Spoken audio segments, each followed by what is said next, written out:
Hi, everyone. Thank you for listening. As always, a reminder that this podcast does not constitute real estate advice, legal advice, broker advice, or advice of any other nature. This is an informative podcast. And if you need advice, please reach out to the correct professional who can help you. Thanks for listening. Welcome to Launch, Grow, Harvest Podcast, Business Growth Coaching with Connie Boona and Roland Kim.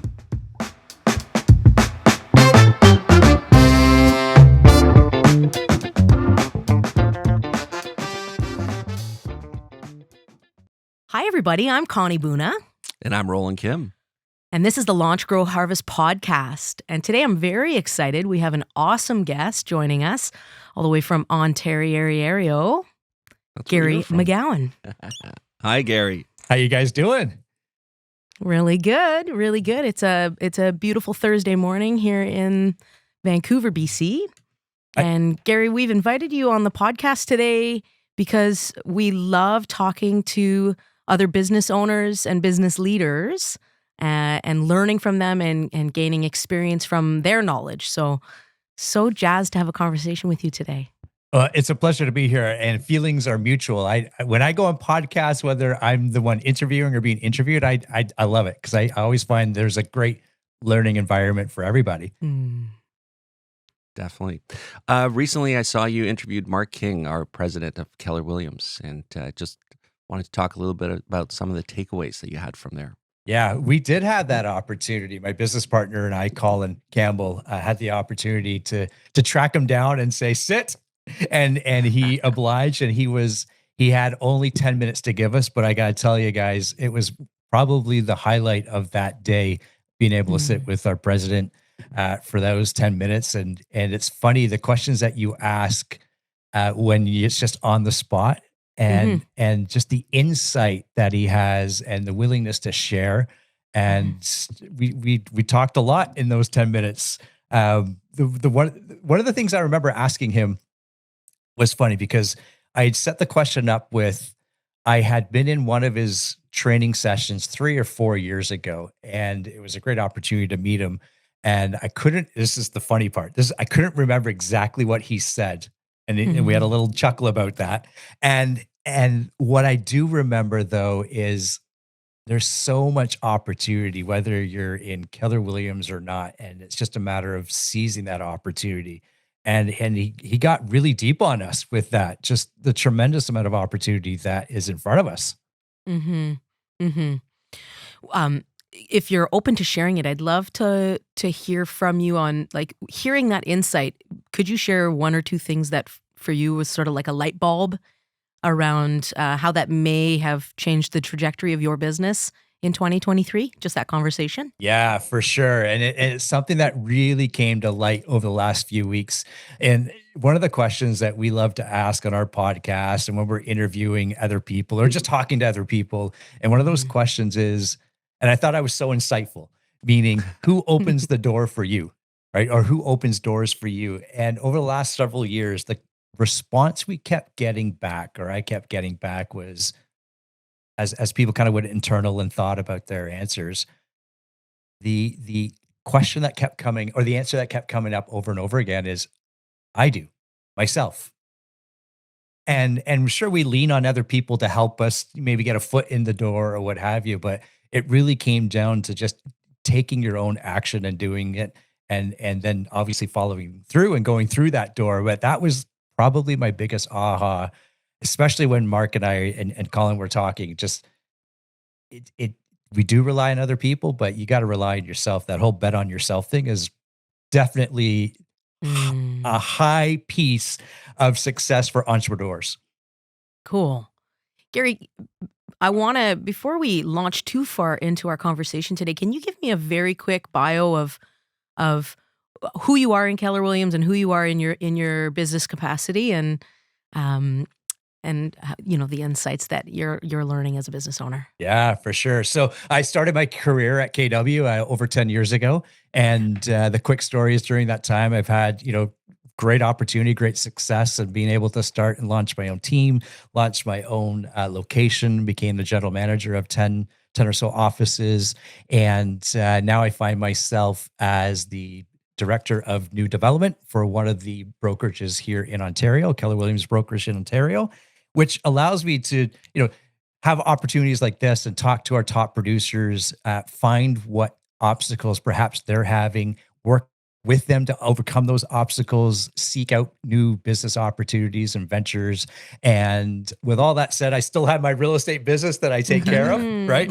As I'm sure you guys do as well. And that's what I find myself in the KW world doing. And it's great because now I get exposed also to other brands as well and talking to their leaders. And in fact, I'm talking to one of our local real estate boards this afternoon, presenting to them. So I do find myself in this new capacity, going through new doors and having new opportunities, which is pretty cool. Awesome. That's great. So you still run your transactional real estate business. You have a team working with you. And in joining this organization, it opened up the possibility, or perhaps opened up your eyes to all of the various ways in which you can create additional business, I guess, revenue streams. And also, if I'm imagining you're very similar to Roland and I, where running other businesses actually inspires us. It fills us up. It allows us to work harder. It's that sort of expansion to allow you to grow bigger. Yeah, exactly. And I leverage, other agents within our brokerage to help with those transactions and so forth. And Roland and I have talked in the past about owning investment properties and that stream of income and building that side of the wealth. It's important. And I heard something the other day. Last year, I took I took a step back from all the things I was doing. Right, it was a lot, and it was almost like a recharge in a sense. And the line was, when you have that great success, or you have that mountaintop that you climb and you feel accomplished, that adrenaline is contagious, and you want that again. And I think I had to step away and then come back to achieve some of that success, or at least the mountaintops for me, to really feel energized again. And now this year is all about, okay, what new mountaintops can we climb and have some fun doing it? Very cool. Bring it back a little bit to what you're saying with Mark King's takeaway that opening your own door was probably, what got him. Well, I actually remember that the seminar that he taught in Ontario, I think it was to team leaders about 5 years ago. Yeah. So if you think, I was there for the OP class, and interesting that, in 5 years, he went from a great instructor. I think he was a regional owner, but so many steps between that and being the president of the world's largest real estate company. So it seems so simple that it's kind of like the work that you do is, a direct correlation to where you get. But I also feel like that is probably the big Achilles heel now of the industry and business in general, where I find that everyone thinks everything is available, and we know too much almost. It's almost like the old adage that, it's you can get like stuck in your business or in Keller Williams, where there's a floodgate of knowledge and opportunity, and where do you dip your cup in? Like, where do you start? So I find so many realtors are struggling to get off the starting line, but they feel like they're so close to doing anything. And so it's interesting, even in our careers over the last 10, 15 years, I think that has changed dramatically, where when we first started, I don't believe realtors were being courted and recruited the way they are today. And so maybe the attention is going for a new agent towards like, what's my value before I'm actually a professional? I want to talk a little bit about that. Like, what's the advice we could give agents who aren't running yet the business they want to be running? That's Great question. Yeah, that's a good conversation to have. Whether you're newer, or you're looking to relaunch your career, or you're just looking to add that little extra, right? We always laugh. I always say sometimes it's good to be a little extra, right? And I think in this case, it applies to this conversation, Roland, is there is so much, whether you're with KW or you're not, right? There's just so much. The avenue or the road's really wide, and it's just picking up and identifying, not locating, identifying your niche, right? Yeah. And your niche is, to me, is something you got to love doing. Like whether if I've talked to many, and I'm sure you guys have, they think their niche is this because other people are doing it. Yep. And there's Door and knocking. right. And they Yeah. don't see any success there. Well, let's kind of peel that onion away and really talk about, like, what's your love? What do you love doing? My business, my real estate business, my transactional business doesn't grow from really knocking on doors or cold calling. It grows from actually doing what I love, and that's playing sports and being interactive. And that's where my friend group is really Yep. where, or my circle of influence for me. That would be my niche, like pouring back into them. Like, because Mhm. it's fun to do for me. I go mountain biking with them, and that's kind of fun, and everything else that goes along with that. But if I, if I tried to create that niche elsewhere, I don't think I'd have that same success, right? You Um, touch on something so powerful there, Gary, that I'd love to just go a little deeper into. One of the things I really struggled with, I've been a transactional realtor for like just about 15 years now. And when I first got into the business, one of the things I really struggled with, I heard people talking about a niche. I heard people talking about a farm or a territory.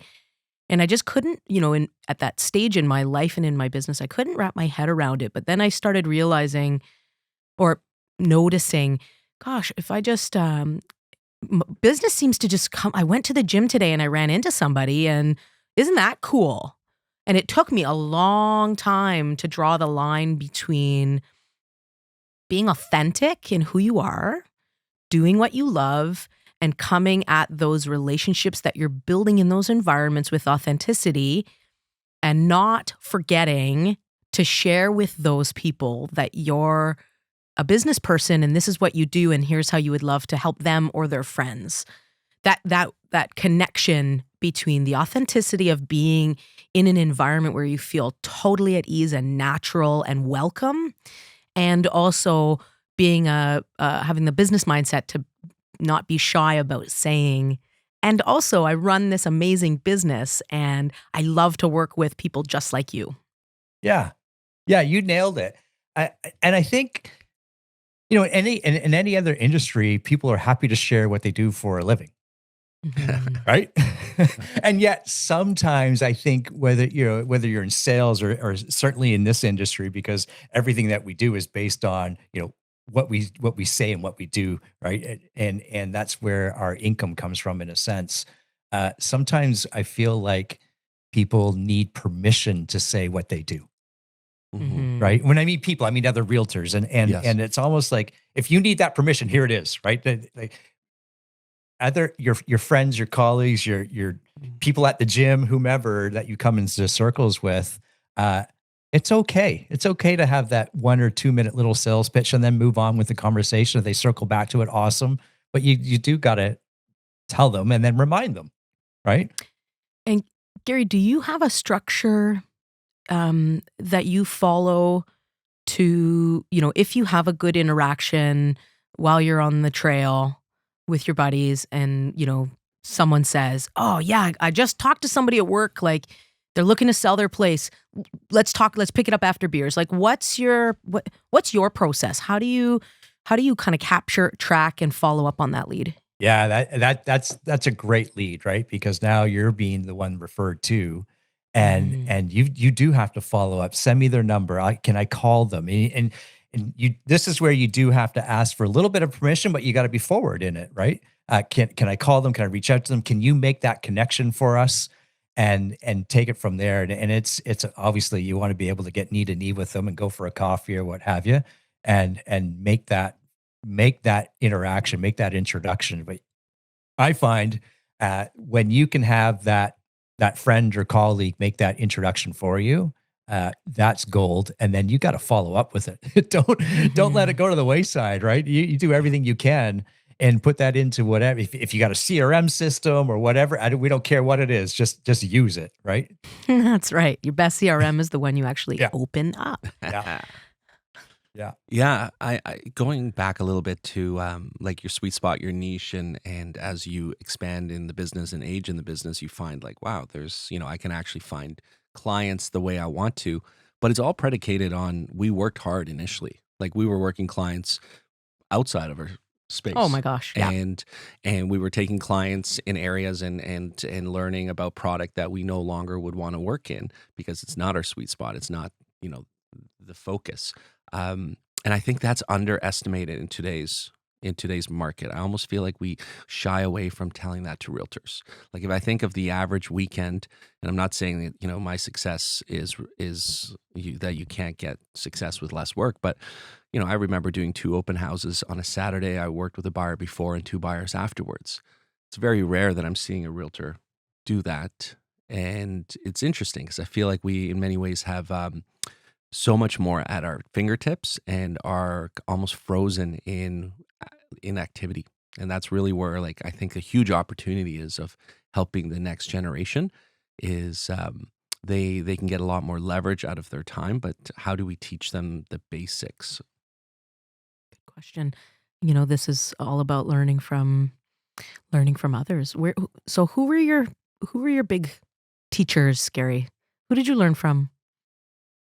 I'm that type of person. If I see somebody do something, Okay. Mhm. I think I can do it. Nice. Right? Open your own door, baby. Yeah, in a sense. And so obviously you got to see it modeled somewhere, right? Yeah. And then, it's anything from the first time I ever saw a listing presentation, well, I can do that. I'll put it in my own words and I do it. And I think that you mentioned something, Roland. I think people are definitely at this point. They're frozen. They're not, meaning perhaps they're either afraid or not willing to do what it takes, but they're just afraid of that failure. And back to circling it all back to Mark King, one of the things he said in that interview was just keep failing. Right? That's the only way to move forward. The people that I learned from would be, some of the local realtors around here in the Toronto area that I looked up to and have become really close friends. Mhm. And we continue those conversations along the way. If there's any time I ever have an obstacle of my own, because we all have them, right? Yeah. That's who I lean on. I call them up and how do you have this conversation? Or I'm sure this happened to you. What did you do? And Mhm. and I think as entrepreneurs, because realtors are entrepreneurs, they should be. Definitely. Sometimes we feel afraid to ask those questions. We want to figure it out on our own, whereas Mhm. we don't need to. Other people have already figured it out. Or we feel shy about looking silly to Yes. somebody that we respect, or to a colleague. We don't want to look lesser than to them, perhaps. Yeah. So Yeah. it's letting your ego get in the way of your learning. That is so key because how many realtors are presenting a fully baked recipe, right? Versus like, no, I got lots of questions and things I haven't figured out yet, and I'm raw, and I'd love someone to pour into my cup, but they don't ask the questions, and they're coming across as like, I got it all figured out. Yeah. Mhm. Yeah. I remember it might have been my first year in the industry. And here in Ontario, we have a broker of record. I think that's a managing broker where you guys are, I think. And I remember that individual saying at one of the monthly team meetings that we would have, sales meetings, it's interesting because only the experienced realtors are asking me questions about contracts and things like that. And I want to be an experienced realtor. I'm going to start asking those questions. And it was like that light bulb that went off like, okay, hang on a second. Yeah. If they're not afraid to ask questions, or as you said, Connie, not shy. I Mhm. want to be that not shy, experienced realtor.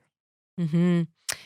Yeah, you draw on Mhm. something that for me is always just such a surprise. For example, with new agents when they are in the midst of working with their first client, and it's maybe their first time going through the contract of purchase and sale, for example, and it's like, wow, team, like the game is not the place to learn how to like perform a slap shot. Like that's not really. You're not taking advantage of the full opportunity, and I'm always so surprised at that and it is something that you do notice. There's a real distinction, and even in the newer agents, I love the opportunity that Roland and I have now running our brokerage, and I'm in fact the managing broker at our office. So I love that role because it's an amazing opportunity to connect with the business professionals that are choosing to align themselves with us, and it's really insightful. You can tell the folks that are going to be successful Mm-hmm. by the questions that they ask, the ways in which they, respect your time as well as their own, coming at you with fully formed questions. Here's the research I've done. Mm. Here's where I need clarity. And I just feel like that's a real powerful. It's always interesting, right? You learn so much through teaching, and one of the things I've learned is that if I want to get a great answer from somebody, then I need to do a little bit of work in advance to make sure that I'm asking the right question and I'm going deep enough with it. That's golden. I love it. You nailed it. Yeah. If you want a Mhm. great answer from somebody, do a little homework. I love that. That's amazing. Mhm. Because in our experience, there's kind of three types of question people, right? It's the folks that ask you every question before they've done any work. And then there's the middle bulk, I think, that don't ask enough. And then the third style is exactly who you are, which is bring something to the table and say, this is where I've gotten to. This is, what I'm thinking now. Can I get some guidance? Yeah. I love it. I got to use that. With your permission, I got to use that. Please do. I love that. Please do. It'll be on this podcast. Yeah. And That's right. I love it. Absolutely. I love it. Gary, we're going to be seeing each other face to face in a week. Yeah. One sweet week, and I'm really pumped about Family Reunion, which is the Keller Williams International essentially sales kickoff. And it's an amazing learning opportunity. It's a remarkable opportunity to launch your year. Gary, what are you looking forward to in Family Reunion this year? Yeah. Apart from warm weather, because I feel like I'm getting Vancouver weather today. It's rainy and nasty, but Hey now. yeah, I know. Here's what I love about those events is the energy. You cannot come back without a re-energized level of commitment to your business and your family. You always be around the people that you want to be around. And if you want to become a top producer or a successful entrepreneur, go hang out with those type of people. And that's what we have. There's going to be a tremendous amount of opportunity to sit beside somebody. I always say you never know who you're going to sit beside. You never know who that person's going to be when you sit beside them, right? In one of the breakout rooms and what have you. And whether they have a larger business than you, it doesn't matter, because you can both have a positive impact on each other. And sometimes all it takes is just one little tweak of your business, or maybe more importantly, your mindset. And I'm looking forward to obviously connecting with other people, connecting with like-minded people that want to grow. We always say want to grow their business, but really what I think when you kind of peel the onion away, just grow their lives, right? Yes. Yeah. Yes. Yeah. It's fun. And it's fun to be around people that have that same type of energy. And what I love about it as well is it's so diverse.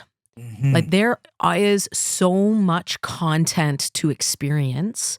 And if you have gone in the past, like us, you get really strategic about what am I going to focus on at Family Reunion this year so that I come back and I feel ready to pour into that particular segment of my life, my business, my future plans, wealth building, what have you. It is so immense, but just the sheer breadth of content. And what goes along with that is, as you say, the different people who are nailing it at the highest level, moving outside of our small pond, and really diving into the ocean of professionals that swim with Keller Williams and have aligned themselves with this international brokerage is really remarkable. It is. It is. And what did you also say sometimes, like whether you're the one coaching or mentoring some of your agents, or you're being mentored, and you're hearing the same message over and over again, and maybe it doesn't quite click with either you or the agent that you're mentoring, and yet they hear it from a different voice, or just with a different spin on it, and it clicks, right? Yep. And what an amazing opportunity to just be around people that are going to be offering that type of insight, whether it's on the main stage to the breakout rooms, or that coffee, or you go for a dinner somewhere with new friends, and Yes. it just kind of clicks, or you just hear something differently, right? Totally. Yeah. Partner, you've kind of touched on what I would call a tip, which is, look at the agenda in advance and pick out some of the classes you want to go to. Do you have any other tips for first-time people that are going to one of these big events? I mean, it is a fire hose of information, as we all know. For those of us that have gone, so and Gary, I think you've illuminated something so powerful, which is sometimes hearing something framed in a different way or spoken by in a different voice, let's say, can really let that turn that light bulb on. And so even if it's something that you feel you have totally dialed in, there's always value in hearing somebody else's perspective on how they're coming at that. So even if you feel your investment portfolio is totally dialed, and the recipe and you've got your secret sauce, I always think there's value in hearing how somebody else is doing it. I think would you agree, Gary? Oh, absolutely. And I think to my own experience with kind of how we started off with, who opens those doors for you? And I kept hearing, well, I do, but it didn't resonate. I had to hear it 15, 20 times before it really kicked in. And sometimes that's just the message. You got to hear it over and over again until it actually clicks. It's important also, I find, and I'm sure you guys do, is to always have that, I'm a Ted Lasso fan, huge Ted Lasso fan. Huge. Okay, good. So, Huge. and now my kids are watching it, which is great. I get to watch it all over again. Our favorite scene, and I'm sure like many others, is the dartboard scene where he finally says, if you come from curiosity, you would have known. And my kids, who are my two girls at least, who are watching it, 16 and 14, and it clicked with them. Yes. And I That's think awesome. right? And I think if you go to events like family reunion or in any part of your walk of life, you come from curiosity. Now all of a sudden you're like your antenna's up for information, Yes. right? And I think you just perceive it or consume it perhaps with a different filter. Yes. Awesome. Yeah, I mean, both great tips. My tip would be I always go into it just looking for like 2 or 3 nuggets. I find a lot of people, almost digest. Well, they're actually not digesting it. They're almost consuming too much. And then they're, again, overloaded when they go home. And like where you're good, try and find some class or some presenter that does it even better and go deeper. Because a lot of times we, certainly as realtors, I think always try and find other lead gen and other engines to our business. But a lot of success, and I'd say the folks with the big success engines, they just build a bigger engine than, get more engines. Yeah, they go deeper and deeper and deeper. Yeah. Yeah, they get, and I always coach our agents too. If you're not good at something, then go hire somebody to do that. Whatever you're not good at, don't keep making yourself work on it. Go work on the stuff that brings you joy. And as you said, Roland, if one of those agents or presenters is just nailing it at something, you feel you've got your business dialed in there too, go, because maybe you pick something up that just exemplifies what you're doing, and you'll have fun doing it. Totally. Yeah. Gary, thank you so much for taking the time to sit with us today and to chat. I'm really excited to connect with you face to face next week, and I definitely will reach out to you specifically and come and find you. So excited to have this conversation with you today and learn a little bit more about your approach. My Thank you, pleasure. Gary. Yeah, my pleasure. I always love being on podcasts like this, but it's certainly a little extra special when it's fellow KW realtors. Yeah. And for our friends who are listening, if they're looking for an amazing realtor in Ontario, share us a little bit of information on how we can find you. Yeah, the easiest way is through Instagram, actually. And my handle there is Gary, GaryAMCG, Gary A. McG. And that's my handle everywhere. Reach out to me there. We take care of most of the GTA, which Greater Toronto area. And Yes. Like yourself and Roland, I have tremendous amount of experience in investment properties. And that's my real passion. So there you go. Fabulous. Thank you, Gary. Have an awesome day. Thank you very much. Thank you.